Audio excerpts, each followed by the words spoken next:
一番最初はその防具を洗おうなんていう気は思ってなかったですね。自分ではそれが当たり前だと思ってたし、で確かにそう言われれば臭いかなって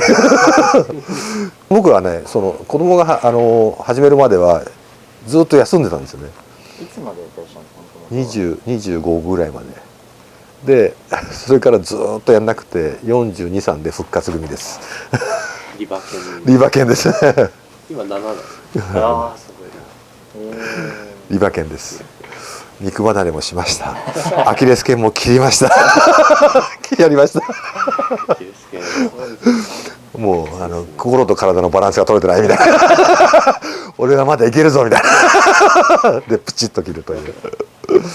やりましたね。それ最初はうちの子供が剣道を始めて、かみさんが送り迎えだとかやってるうちにもう防具臭い臭いって言われてあんた仕事何やってんのみたいなじゃあ洗いましょうかみたいな感じから始まったんですよね、実はね。それでその友達のとか知り合いの防具を最初はこう洗ってて、徐々にじゃあ本当のクリーニングお預かりのメニューとして、しかもこう防具で専門的にやっていこうかっていうのが6年ぐらい前かなっていう。クリーニング業界の中で、その自分ご自身が始める時に周りにはいらっしゃらなかったですか？いたと思いますね。情報では入ってたんですけども、どんな洗浄方法をするのかっていうのは全然見てなかったし気にしなかったというか、自分では多分こう洗うしかないなっていうところですかね。なんか大変だったことですか？大変だったことですか。まず洋服でも一緒なんですけども、何が使われてるかですね。素材的に何が使われてるか。例えば洋服だったらこれはポリエステルなのか綿なのか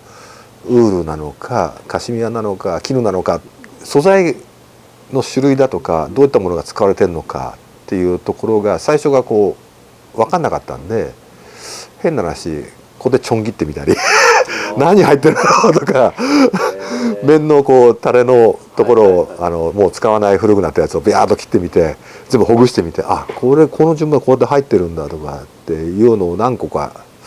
要は素材が分かんないことが一番最初苦労したかなっていう。素材さえ分かっちゃえばこれはこういったいうやり方していけば問題ないんだなっていうんですかね。例え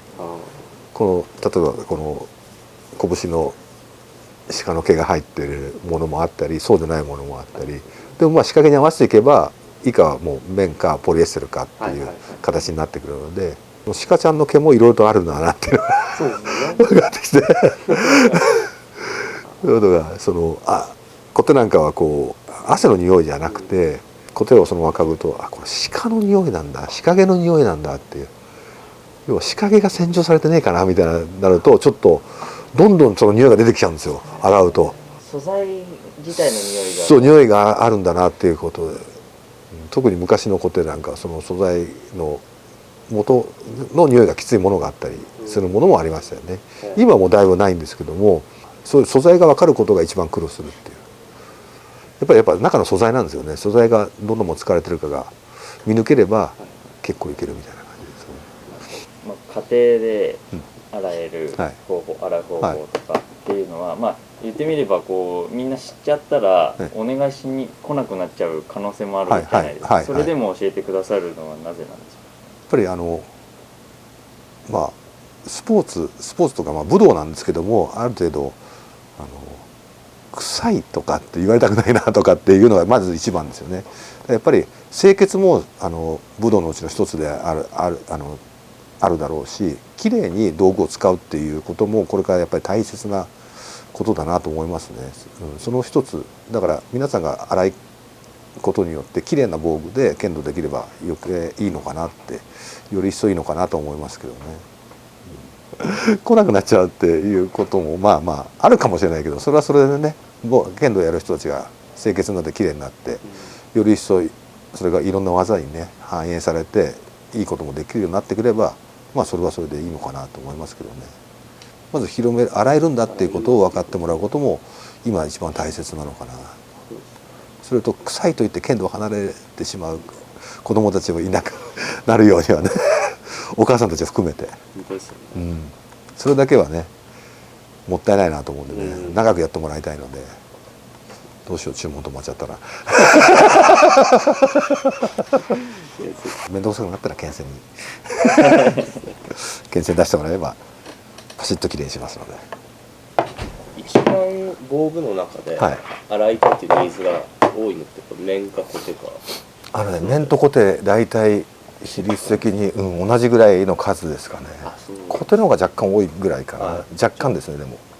胴とタレはそんなにない感じ。それが結構タレも結構多いんですよね。そうですか。はい、比率から言うと332ぐらいの割合でタレ。結構タレもくるんですよね意外と。はい。